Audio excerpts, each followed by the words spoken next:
Shalom, Om Swastiastu, Namo Buddhaya, Salam Kebajikan, Rahayu. Perkenalkan, nama saya Farah Sagita Dewi.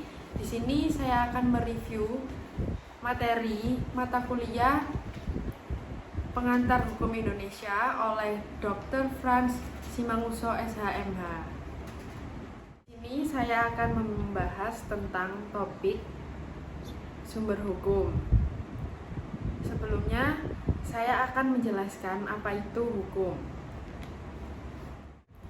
Menurut Utrecht dalam buku Pengantar Hukum Indonesia, hukum adalah himpunan petunjuk hidup yang mengatur tata tertib dalam suatu masyarakat dan seharusnya ditaati oleh anggota masyarakat yang bersangkutan. Baik, selanjutnya saya akan menjelaskan apa itu sumber hukum. Secara singkat, sumber hukum adalah segala sesuatu yang menimbulkan aturan-aturan yang mengikat dan memaksa, sehingga apabila aturan itu dilanggar, maka akan menimbulkan sanksi yang tegas dan nyata bagi pelanggarnya. Oke, selanjutnya saya juga akan menjelaskan sumber hukum itu terbagi menjadi 5. Yang pertama adalah undang-undang. Undang-undang adalah peraturan perundang-undang yang dibentuk oleh Dewan Perwakilan Rakyat dengan persetujuan Presiden. Undang-undang juga dibagi menjadi 2, yaitu yang pertama dalam arti formal adalah berkaitan dengan formalitas cara terjadinya UU di Indonesia, bisa dibuat oleh DPR kerjasama dengan pemerintah. Selanjutnya yang kedua, yaitu dalam material adalah berkaitan dengan isinya yang mengikat umum. UU sebagai regeling adalah peraturan hukum yang berlaku bagi umum. Syarat terbentuknya hukum kebiasaan juga dibagi menjadi 2, yaitu syarat material dan syarat psikologis. Sumber hukum yang ketiga yaitu traktat. Traktat adalah perjanjian antar negara.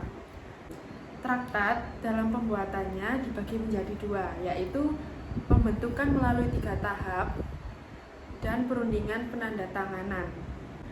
Pembentukan melalui 3 tahap yaitu perundingan, penandatanganan, dan ratifikasi perjanjian yang dianggap penting. Perundingan dan penandatanganan dilakukan untuk perjanjian yang kurang penting. Selanjutnya yang keempat adalah ahli hukum atau doktrin. Pengertian doktrin berasal dari bahasa Latin, yaitu doctrina atau doktrin, artinya ajaran hukum atau Rehsler. Selanjutnya yang terakhir adalah jurisprudensi. Jurisprudensi adalah putusan pengadilan tertinggi. Di Inggris, jurisprudensi dikenal dengan istilah common law. Dalam proses pengadilan Amerika dan Inggris, jurisprudensi dapat digunakan hakim untuk memutus perkara. Tetapi, hakim juga boleh tidak memberikan putusan dalam peradilan sehingga akan diputuskan oleh para juri. Sedangkan di Indonesia, hakim juga bisa menggunakan jurisprudensi dan memutuskan perkara. Sekian dari review yang saya berikan, kurang lebihnya mohon dimaafkan. Wassalamualaikum warahmatullahi wabarakatuh. Shalom, Om Swastiastu, Namo Buddhaya, Salam Kebajikan, Rahayu.